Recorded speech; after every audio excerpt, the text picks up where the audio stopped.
वंदे मातरम जी। वंदे मातरम। भारत माता की जय। भारत माता की जय।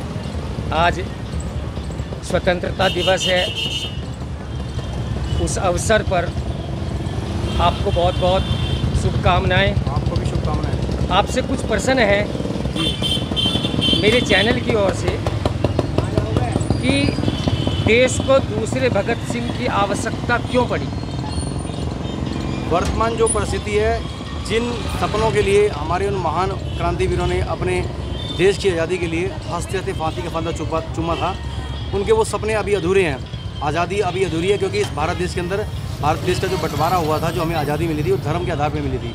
धर्म के आधार पर मिली आज़ादी को आज भी हम अपने साथ एक धोखा मानते हैं, क्योंकि धर्म के आधार पर जो आज़ादी मिली थी उस आधार पर समझौता संपूर्ण नहीं हुआ। क्योंकि जो बंटवारे के वक्त लाखों करोड़ों मुस्लिम भारत देश में रह गए थे, उन्हें पाकिस्तान नहीं भेजा गया, और जो पाकिस्तान में हिंदू रह गए थे उन्हें जबरन मार काट के धर्मांतरण करा दिया, या मार दिया, या उन्हें जबरन धर्मांतरण करा दिया, या उनसे निकाह कर दिया। तो ये हमारे देश का बहुत बड़ा धोखा है। गांधी जी ने कहा था कि देश को लेकर आपके पास क्या योजनाएं हैं। मेरी भारत सरकार से मांग है कि वर्तमान में जो परिस्थिति है भारत देश के अंदर, एक समान नागरिक संहिता लागू की जाए और जनसंख्या विस्फोट कानून तुरंत लागू किया जाए। जो भी 2 से ज़्यादा बच्चे पैदा करे उसका वोट डालने का राइट ख़त्म कर दिया जाए। सारी सरकारी सुविधाएं से उसे वंचित कर दिया जाए। किसी भी प्रकार का कोई भी सरकारी सुविधा उसे ना मिले।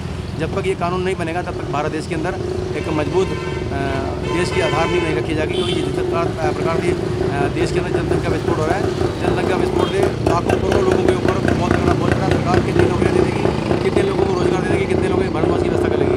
ज़मीनें खाली होती जा रही हैं। जो खेती की ज़मीन है, भारत देश में जिस प्रकार से जनसंख्या विस्फोट हो रहा है उससे खेती की ज़मीन जो है लगातार बंजर होती जा रही है।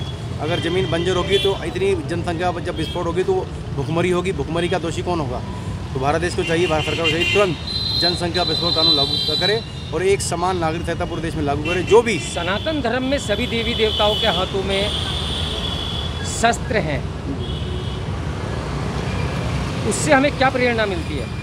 बिना शक्ति के भक्ति व्यर्थ है, सहो न अत्याचार सके, मांग रही बलिदान मातृभू, कर में लो तलवार सके।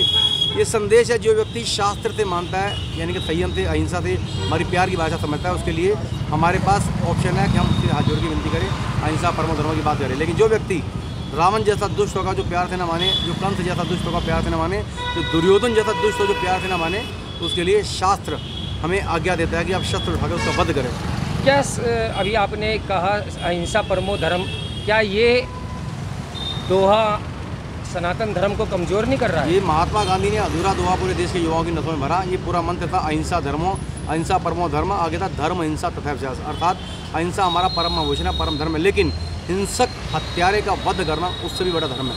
आजकल जो बांग्लादेश में हो रहा है, वर्तमान में बांग्लादेश में हो रहा है, वहाँ पर जो भीड़ तंत्र है वो हावी हो गया है। ना वहाँ सेना की चल रही है, ना वहाँ पुलिस प्रशासन की चल रही है। एक बच्चा, उसमें अल्पसंख्यक जो है प्रताड़ित हो रहा है और नाना प्रकार के समाचार देखने को मिल रहे हैं। एक बच्चा मदरसे में बढ़ रहा है, वो आतंकवादी बन रहा है। एक बच्चा शिशु मंदिर में बढ़ रहा है, संस्कृत स्कूल में बढ़ रहा है, वो भगत सिंह बन रहा है। दोनों तरफ विचारधारा खेला है। जो व्यक्ति जिस विचारधारा जुड़ेगा उसको फॉलो करेगा। उनकी 1400 साल से विचारधारा एक ही चल रही है। 1400 साल से वो एक ही नक्शे कदम पे चल रहे हैं, एक ही विचारधारा चल रही है। एक ही लक्ष्य है कि पूरी धरती को उन्होंने काफिरों से मुक्त करना है, दारुल हरम बनाना है। जब तक धरती पे एक भी काफिर जिंदा है तब तक उनका ये जिहाद जारी रहेगा। जिहाद का मुंह तोड़ जवाब देने के लिए तमाम सारे सनातनियों को आपस में एकजुट होना पड़ेगा। जातिवाद का ये जो भाषावाद का प्रांत वेव है ये खत्म करना होगा। जब तक इस देश के अंदर जातिवाद रहेगा भारत अखंड नहीं हो सकता, भारत हिंदू राष्ट्र नहीं होगा, भारत सुरक्षित नहीं होगा। क्योंकि पूरे विश्व के बाद भारत से लड़ने के लिए एक ही कमजोर कड़ी है कि भारत देश के युवाओं को जातिवाद में बांट दो। जातियों के खिलाफ जो इन्होंने एक अभियान चलाया, इससे अंतर्राष्ट्रीय पैसा आ रहा है। इस पैसे की वजह से भारत देश में आपस में जहर घोला जा रहा है जातिवाद का, जिससे भारत को ये अखंड भारत बनने से रोक सके, विश्व शक्ति बनने से रोक सके। भारत की हजारों वर्षों से हिंदू सोया हुआ है, बिल्कुल ये कहा जाता है। तो क्या आपको लगता है कि हिंदू जागेगा?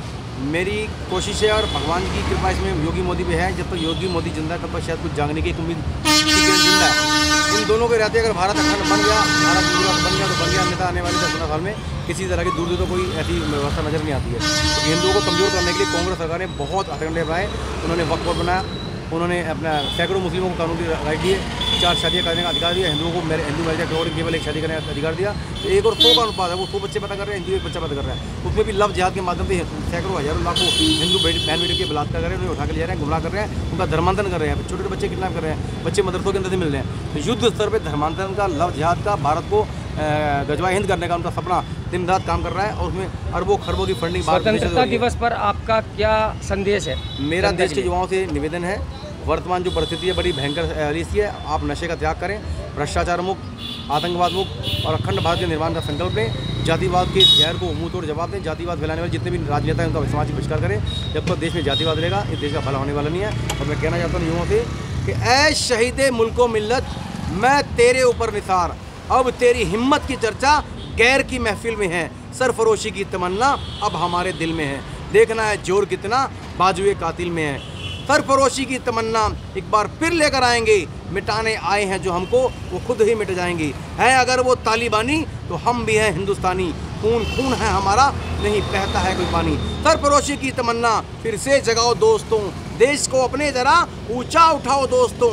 मातरम वंदे कहा और हंस के रस्सी चूम ली, मातरम वंदे कहा और हंस के रस्सी चूम ली। दास्तां उन शहीदों की घर घर गुंजाओ दोस्तों, दास्तां उन शहीदों की घर घर गुंजाओ दोस्तों। सरफरोशी की तमन्ना है तो सर पैदा करो, दुश्मने हिंदुस्तान के दिलों में डर पैदा करो। अरे फूंक दो, बर्बाद कर दो आशिया गद्दार का, उठो हिंद के वीरों, एक बार फिर से इनकलाब पैदा करो, इनकलाब पैदा करो। वंदे सबसे मातरम। रिश्ता, सबसे नाता, सबसे ऊपर भारत माता। अरे वो जा